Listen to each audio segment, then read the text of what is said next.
Hello everyone, today I'm going to talk about this book, The Underground Girls of Kabul. This book is written by Jenny Nordberg. She's a journalist. She traveled to Afghanistan, tried to have interview and live with Afghan women to see what does life mean for Afghan women. As an Afghan woman, how should they live? So she moved to Afghanistan. She talked to many people. The story is about women and girls in Afghanistan. They have to pretend that they are men or boys. Are they transgenders? Not necessarily, because it's not their really choice. Most of them, they used to live in the Taliban era, almost 20 years ago, when the country was dominated by Taliban. This book is about women in Afghanistan who they have to pretend that they are men or boys. Because if you are a fan of Mulan, like me, Mulan has to pretend that she's actually pink, because that era she couldn't participate in the army as an identity of woman. This is the same with these Afghan girls in this book. So this book is about those women, because of war, because of poetry, because of their culture, that they don't really believe in gender equality. They have to pretend they are men so they can use this benefit of being a man in their society. What do I mean? I mean, in this culture, boys, they don't have equal value as girls. Families, they really prefer to having boys. So to understand what is going on and why these women pretended to be men. And in Afghanistan, we need to know several things about their culture, according what is going on in this country. So we are talking about society that boys and girls are not equal as human. Boys are considered as a whole human, and women has half respect and value that the man has in a society. Sad but true. This is what is going on in this country, especially during the Taliban era in the past. And yes, unfortunately now they don't allow women live in their house. They don't allow women have jobs. They don't allow that women go to school and learn how to read and write. Yeah, it's more like Handmaid's Tale story, doesn't it? But the point is, Handmaid's Tale story is fiction, but not really a fiction. There are many women all around the world who lives in the same nightmare.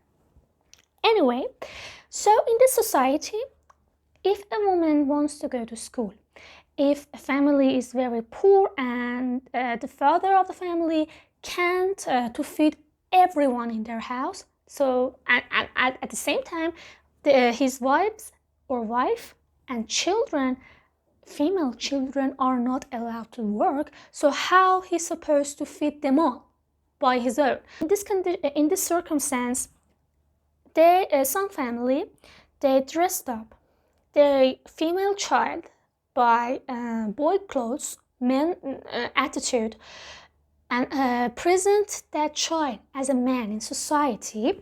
So actually that girl secretly can leave the house, go and play, work with their father, and even go to school.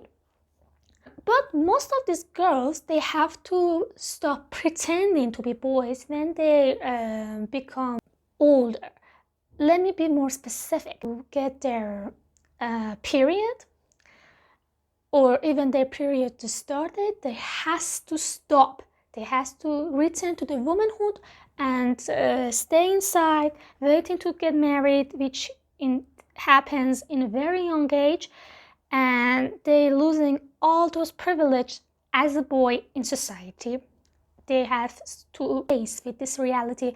Okay, I had fun enough, but this is over. I have to get back to my cage. It's literally a cage. But some women resist and they keep wearing boys' clothes until they get older. In their culture, girls wearing boys' clothes, they call it Bacha Posh. Bacha means child. In Afghanistan, they say to boys child, but when it comes to girls cannot be child. So when a girl wants to wear as a boy, now in that case she counted as a child. So that's why they call it Bacha Posh.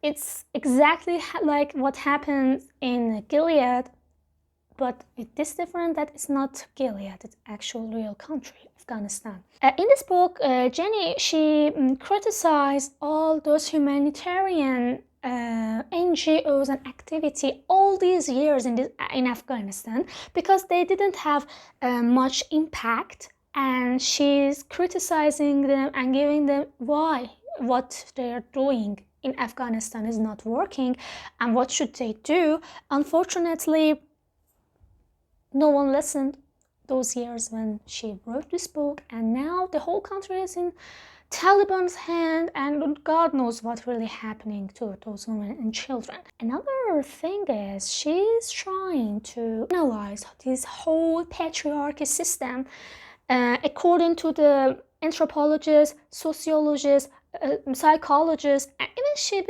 quote from Judith Butler in her book. And also she compare this patriarchy system, how it goes, how it works in Afghanistan, how it works in England, how it works in Iran, Pakistan. She compares, which it makes this book much more interesting, and that's why I highly recommend you to read this book. I hope you like it. I enjoyed it very much. The reason I started reading this book and recording this video because I am really worried about what is going on in Afghanistan. And what is really shocking, that the whole world remains silent. That's really such a shame. We have to speak up and being Afghan woman's voice. I hope you enjoyed this book. I highly recommend it. Please leave a comment for me and tell me what part of this book was much more interesting for you. Bye. Thanks for watching. If you like this video, please hit the like button, and if you want to see more videos and upcomings, please subscribe my channel. And also, if you have any recommendation, criticism, I would love to hear your voices, so leave the comments in the comment section. Thank you for all.